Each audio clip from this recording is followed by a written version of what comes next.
तुम्हें परमात्मा पर विश्वास करना होगा और ऐसे ही विश्वास बनाए रखना होगा, क्योंकि विश्वास की शक्ति से ही संसार में रोज बड़े बड़े चमत्कार होते हैं। तुम्हारा विश्वास बहुत ही मूल्य है।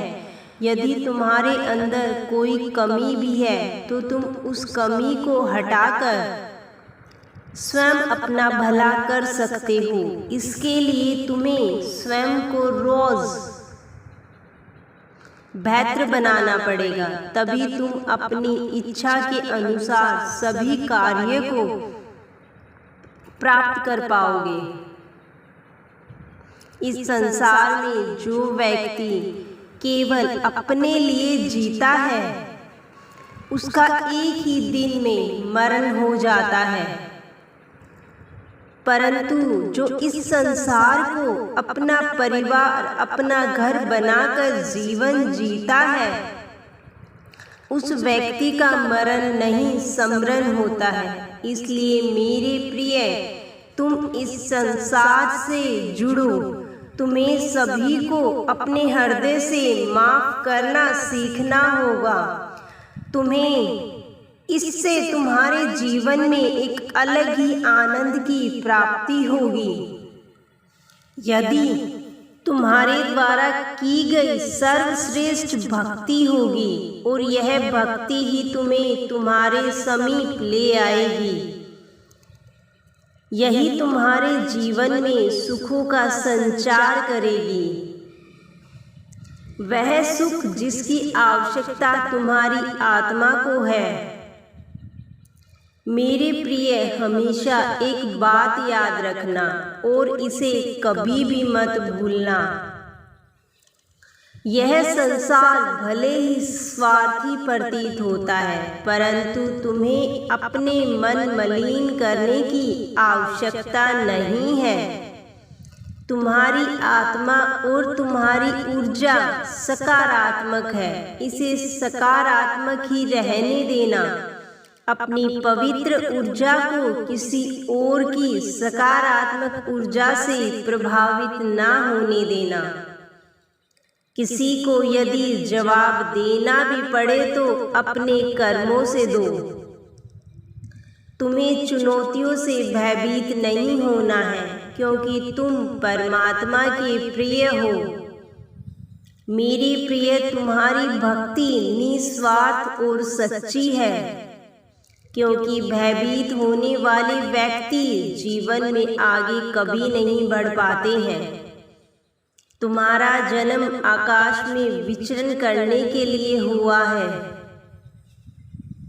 अपने अलौकिक ऊर्जा से इस संसार का कल्याण करने के लिए हुआ है।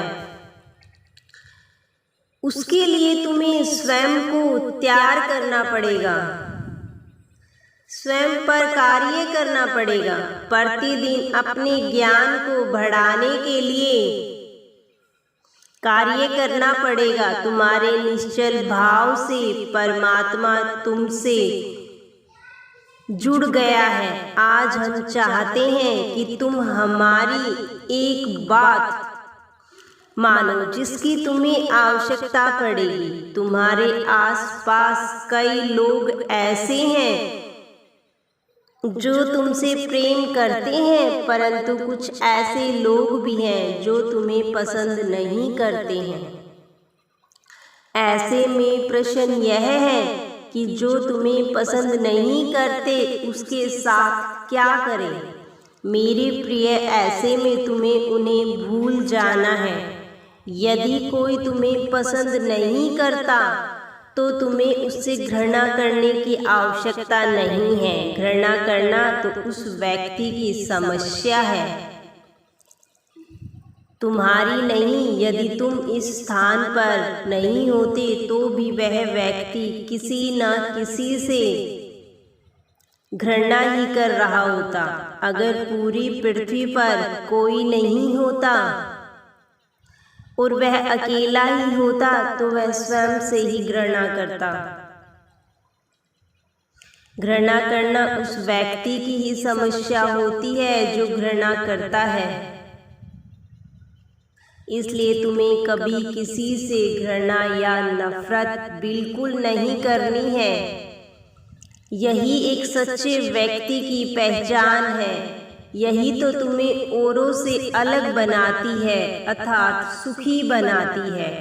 यही सोच तुम्हें संसार के सभी चीजों के समीप ले आती है। मनुष्य के जीवन में केवल दो ही मूल्य वस्तु है, सुख और दुख। सुख वह है जो मनुष्य को उसकी सच्चाई दिखाए, और दुख वह है जो मनुष्य अपने आसपास वालों को सच्चाई दिखाए। मेरे प्रिय, अब जो मैं तुम्हें बताने जा रहा हूँ उसे ध्यान से समझने का प्रयास करना। मेरे प्रिय, एक बार की बात है, देवी पार्वती ने महादेव से कहा कि मैंने पृथ्वी लोक पर यह देखा है कि आप मनुष्य को बहुत ज़्यादा दुख देते हो। जो पहले से ही दुखी होते हैं और जो मनुष्य पहले से ही सुखी है, आप उन मनुष्यों को और भी ज़्यादा सुख प्रदान करते हो। देवी पार्वती की यह बात सुनकर महादेव ने उन्हें उत्तर देने के लिए उन्हें पृथ्वी लोक पर मनुष्य रूप में अवतरित होने को कहा। महादेव पार्वती जी ने मनुष्य रूप में आकर एक छोटे से गांव के पास अपनी कुटिया बनाई। शाम होने पर महादेव जी ने पार्वती जी से कहा कि हमें दूसरे मनुष्य की तरह अपनी रात के भोजन की तैयारी करनी होगी, इसलिए मैं भोजन सामग्री की व्यवस्था करने जा रहा हूँ और तुम चूल्हे की व्यवस्था कर लो। यह कहकर महादेव जी वहां से चले गए।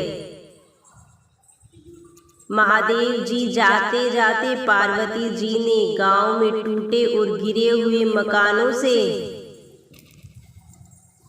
कुछ ईंटों का प्रबंध किया और एक सुंदर चूल्हे को तैयार किया। कुछ देर बाद जब महादेव जी वहां से वापस आए तो महादेव जी ने पार्वती जी से पूछा कि जो मकान पहले से ही टूटे हुए थे, तुमने उन्हीं मकानों से ईंट क्यों उठाई, जबकि तुम तो अच्छे और सुंदर दिख रहे मकानों से भी तो ईंट ला सकती थी। यह सुनकर पार्वती जी ने उत्तर दिया और कहा कि हे प्रभु, अच्छे और सुंदर दिख रहे मकानों के निवासियों ने उन मकानों को अच्छे से ध्यान से रखा है। उनकी मेहनत और उन मकानों की सुंदरता की वजह से उनको बेकार करना मुझे उचित नहीं लगा। देवी पार्वती जी की यह बात सुनकर महादेव जी ने जो बात उन्होंने कही वही उनके प्रश्न का उत्तर भी है। कहने का अर्थ यह है कि जो मनुष्य अपने जीवन का रख रखाव सत्कर्मों से करते हैं, उनके जीवन में सुख हमेशा बना रहता है। अपितु जो मनुष्य अपने जीवन को अपने ही कुकर्मों से नष्ट कर देते हैं, उनके जीवन में हमेशा दुख बना रहता है। इसलिए मनुष्य को अपने जीवन को सदैव खुशियों से और सत्कर्मों से इतना सुंदर बनाना चाहिए कि जिससे उसके जीवन में दुख प्रदान करना स्वयं परमात्मा को भी उचित ना लगे।